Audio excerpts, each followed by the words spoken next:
Hey, look, let's go to this. Nussie used to always roll around with Big Markee. Oh yeah. What their relationship was like? Let's get a little deeper, with Big Markee. We ain't got to get too deep with it, but it was close, man.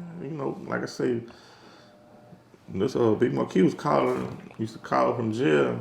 He used to call my phone. You know what I'm saying? He was sending pictures with his homies, you know what I'm saying? That nigga was before he got killed, man, that nigga was like Incredible Hulk. See, people ain't really get to see him like that when he got out, but that boy got in shape, you hear me?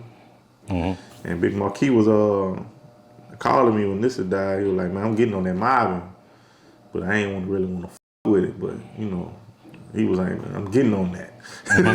Like it or not, nigga, I'm getting on that song. You know what I'm saying? When he came home, you heard him when he wasn't home yet, but he was like, yeah, I'm getting on that. But I know he was gonna be on that dumb. I was like, man, hold up. And, that song doing shows, you know what I'm saying? But he ain't want to hear that. Everybody know he was a bullet. So what happened? I remember he was trying to sink his feet in the rap game. He was the sickest. Yeah.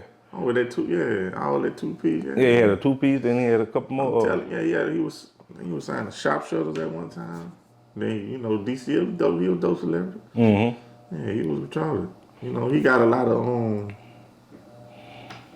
he was spitting, everybody knew that, everything he said was he stood on that. You know what I'm saying? But,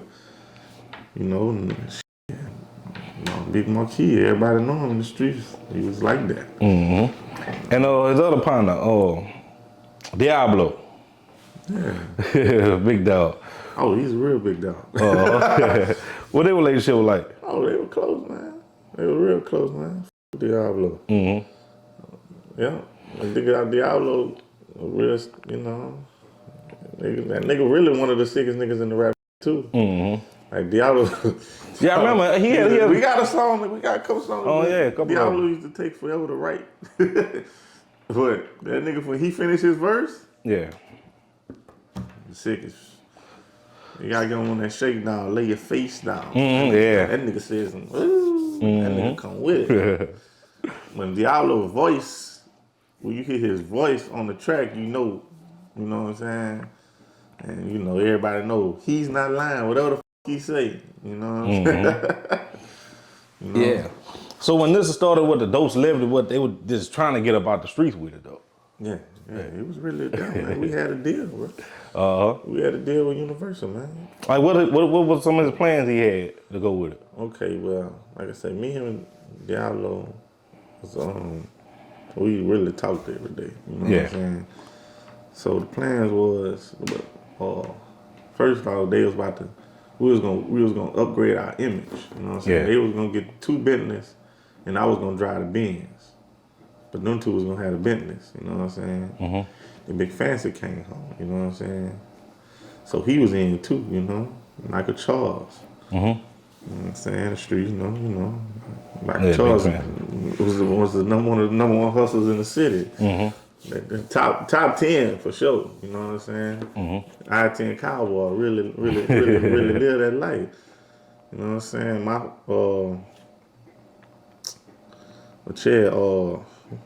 Big Francy, bro. Ooh, that nigga right there. This the first nigga I'm gonna tell you a story about Big Francy, you heard me?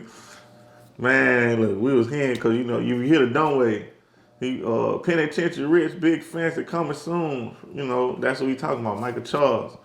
So on that Dunway. But man, Francy came home, bro. This was maybe Wednesday. I don't know why Said the Boo was with me. So me and Said the Boo, we sitting in the DCL building.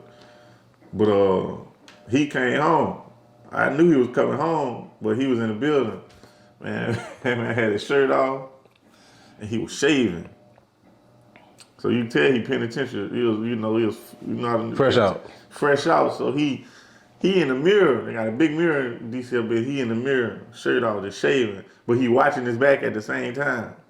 You see him looking in the corner of his eye, I said, ooh, that nigga did some that nigga. I had a partner I used to work with. He used to guard his food when he eat.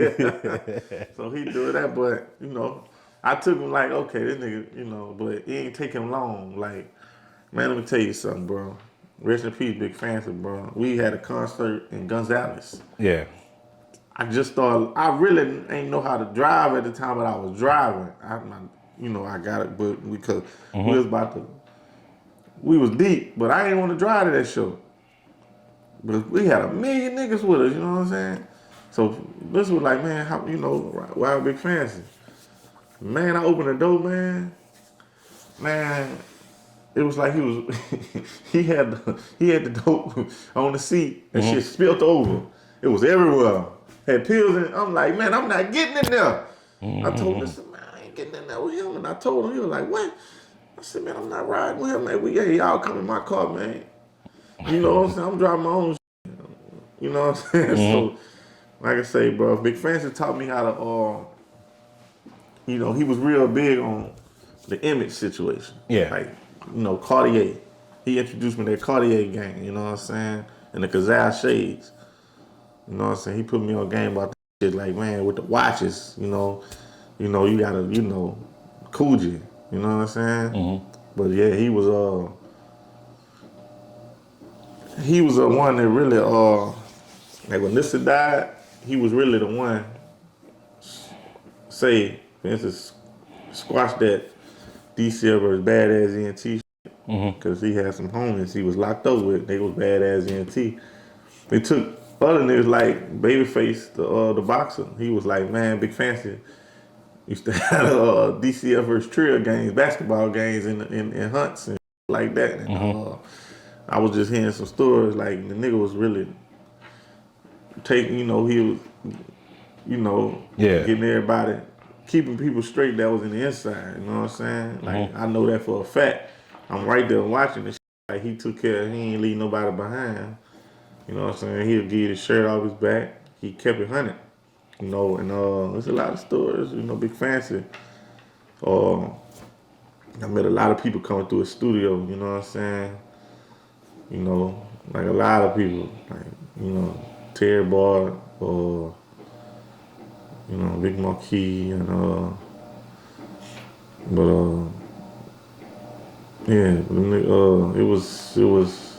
he was real respected. A lot of people with him, you know what I'm saying? He was a get money nigga, Yeah. At the studio, he had like down there the whole Baton Rouge sign of King Fancy NT.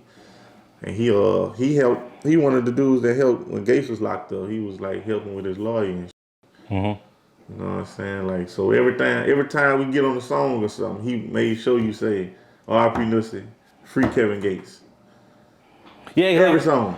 And we had shirts, free Kevin Gates shirts. We had to holler that. You are not coming to Big Francy studio or camp if you ain't hollering R.I.P. Nussie and free Kevin Gates. You can ask Gates. Gates gonna stand up and gonna tell you. Big Francy ain't played like he was Southside, but that nigga, Gates was his favorite rapper, bro. Cause he loves me, Gates, boy.